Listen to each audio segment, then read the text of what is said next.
Bonjour à tous, la vidéo d'aujourd'hui sera consacrée à la déclinaison du groupe nominal au nominatif. Fiche passe! La déclinaison et les marques du groupe nominal au nominatif. Donc le nominatif, qu'est-ce que c'est? Le nominatif, c'est le cas du sujet et de l'attribut du sujet. Alors le sujet, par exemple dans les phrases Der Mann ist sehr sportlich, l'homme est très sportif, die Frau ist auch sehr sportlich, der Mann und die Frau sont sujets dans les phrases et sont donc au nominatif.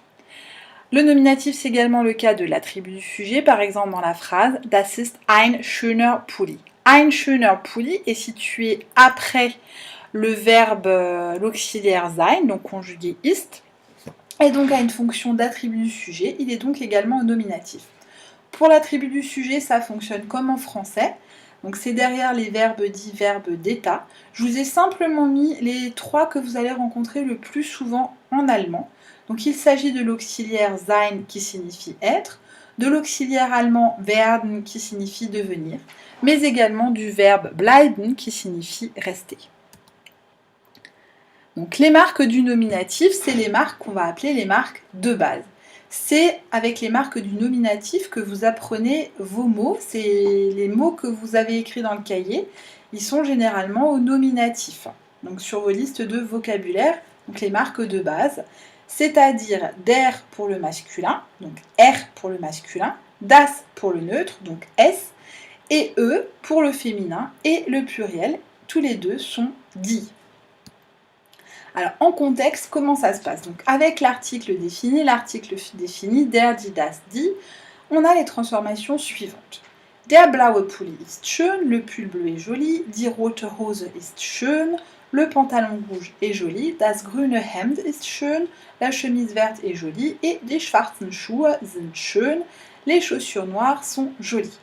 On a toujours la marque de base qui se retrouve sur l'article défini, der, die, das, die. L'adjectif qui suit, s'il y en a un, il n'est pas obligatoire, prend un E, sauf au pluriel où il prend N, pour bien distinguer le pluriel du féminin. Avec l'article indéfini, c'est un petit peu différent. Donc nous avons les phrases suivantes. Das ist ein blauer Pulli, das ist eine rote Hose, das ist ein grünes Hemd, das sind schwarze Schuhe. Donc l'article indéfini ein ne peut pas toujours porter la marque de base, on va dire, et donc elle se retrouve sur l'adjectif. C'est le cas au masculin et au neutre, donc en bleu et en vert, où on a Das ist ein blauer Pulli et Das ist ein grünes Hemd. On voit bien que le R et le S de der et das se retrouvent sur l'adjectif. Au féminin, par contre, Das ist eine rote Hose, on retrouve bien le E sur eine, l'adjectif prend quand même un E. Et au pluriel, je rappelle que ein signifie un ou une, donc c'est un singulier et pas un pluriel, et que l'article des, ce sont des chaussures noires, ne se traduit pas en allemand. Donc l'adjectif finit simplement par un E, das sind schwarze Schuhe.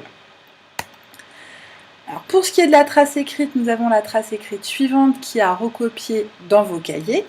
Et juste une petite précision, la déclinaison, c'est pas toujours évident, mais en fait ça vient en pratiquant. À force de parler en allemand, à force d'écrire et de faire attention en se reportant toujours au cours et à ce petit tableau, ben ça va venir. Ça prend plus ou moins de temps selon les élèves, mais ça vient, et puis un jour, on ne sait pas pourquoi, ça devient totalement naturel à force de pratique. Donc moi j'espère que cette vidéo vous aura plu, et sur ce je vous dis tschüss und bis bald!